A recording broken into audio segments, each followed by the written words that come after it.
Hello guys, it is the Unclear 999.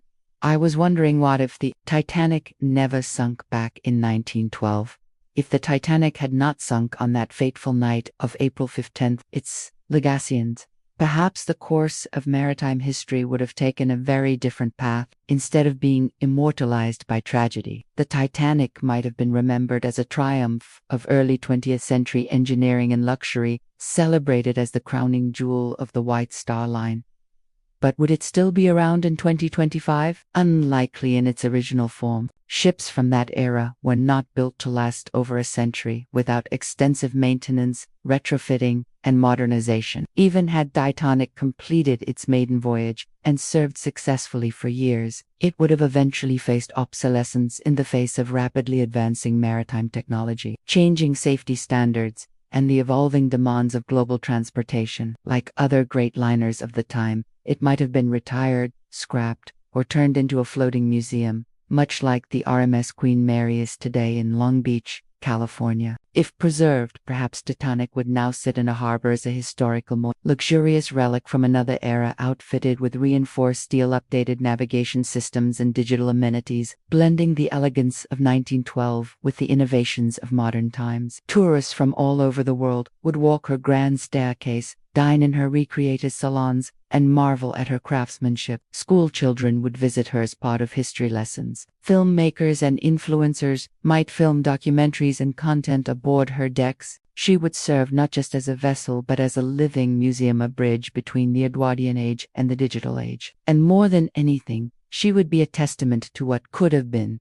not a symbol of loss, but of endurance, luxury, and the dreams of an age that dared to think nothing could sink. In this alternate timeline, where Titanic survived her maiden voyage and lived on, the ship would have likely undergone numerous refurbishments to stay compliant with evolving maritime regulations, especially after disasters like the Lusitania, or during wartime shipping advancements. During World War I, the British government may have requisitioned the Titanic, just as they did with her sister ship Britannic, converting her into a troop transport or hospital ship. Her massive size and grandeur would have made her both a prized asset and a vulnerable target. Assuming she survived the war, Titanic would have returned to commercial service in the 1920s, sailing across the Atlantic as a beacon of post-war prosperity, symbolizing recovery, elegance, and international travel. The roaring 20s would have embraced her as a floating palace, catering to the rich and famous as jazz echoed through her halls and champagne flowed in the grand dining rooms. As aviation grew and eventually overtook ocean liners as the primary mode of transatlantic travel, Titanic's role may have shifted from a passenger vessel to a novelty cruise ship or a floating hotel, perhaps even repurposed as an elite tourist attraction traversing scenic routes or hosting themed voyages for the wealthy elite and history enthusiasts. Over the decades, she would have seen retrofitting diesel engines replacing coal furnace, radar systems and GPS installed in her wheelhouse, elevators and communications systems modernized, and reinforced hull plating applied to withstand stricter safety standards. By the 1970s or 1980s, preservationists and maritime historians would have likely lobbied for her to be docked permanently, turning Titanic into a floating museum, a monument to early 20th century craftsmanship, luxury, and ambition. Cities like New York, Belfast, or Southampton might have competed to be her final harbor, each with a claim to her legacy. Inside her halls, artifacts from the Gilded Age would be displayed behind glass.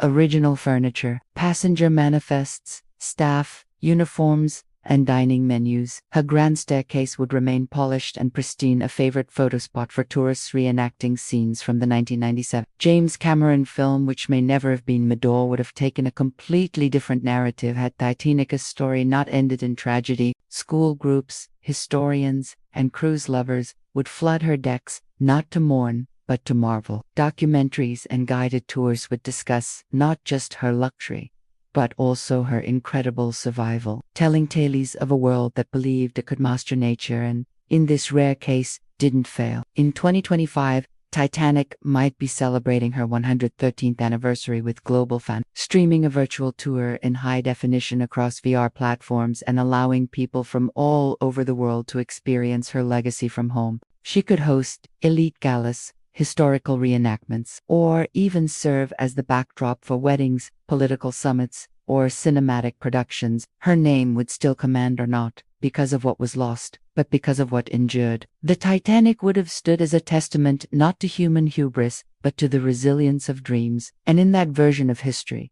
the world wouldn't speak of lifeboat shortages and freezing water, but of opulence, innovation, and a golden age preserved afloat, continuing the alternate history of the Titanic's survival. One must imagine how her presence would have influenced not just maritime design but global culture, luxury travel, and even economics. Surviving her maiden voyage in 1912, Titanic would likely have continued service alongside her sister ship Olympic, becoming the pride of the White Star Line. Her name would have grown into a symbol of safety and excellence, not tragedy. With each successful crossing of the Atlantic, she would have earned the public's trust, reshaping public sentiment toward large ocean liners. Newspapers would praise her flawless record, and passengers would publish memoirs of traveling in style aboard the ship that embodied human achievement. As the decades passed, Titanic would have witnessed the Great Depression and might have struggled financially, like many grand vessels of the time. However, instead of being scrapped, her historical and symbolic value could have justified her preservation.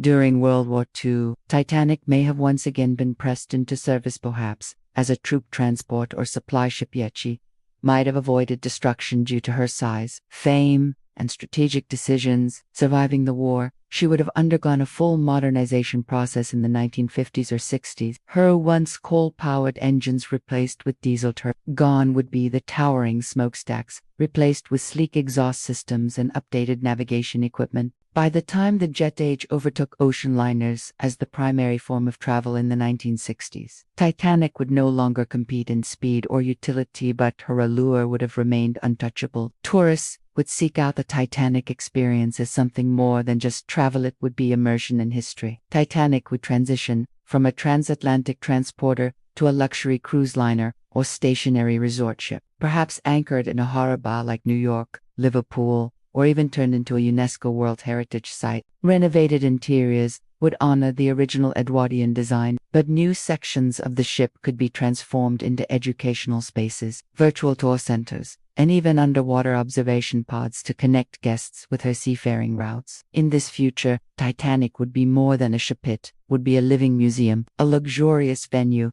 and a monument to an era that believed anything was possible. Generations of schoolchildren would visit her for field trips. Academics would publish volumes on her engineering, cultural impact, and artists would paint her in different decades, Edwardian, Art Deco, and futuristic interpretations as she was preserved over time.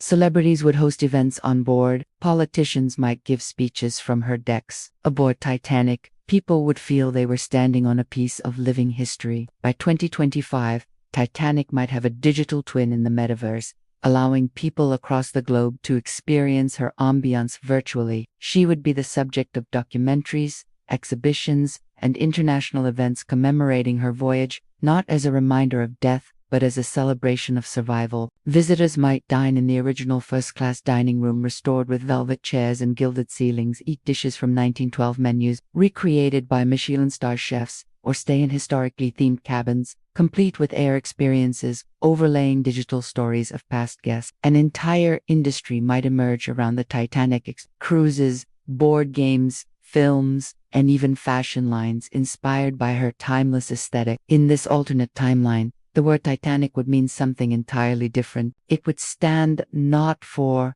hubris and loss, but for resilience, reinvention, and the power of preservation. Her influence would stretch into pop culture not as a cautionary tale, but as an inspiring legacy of a world that built something great and cared enough to keep it alive.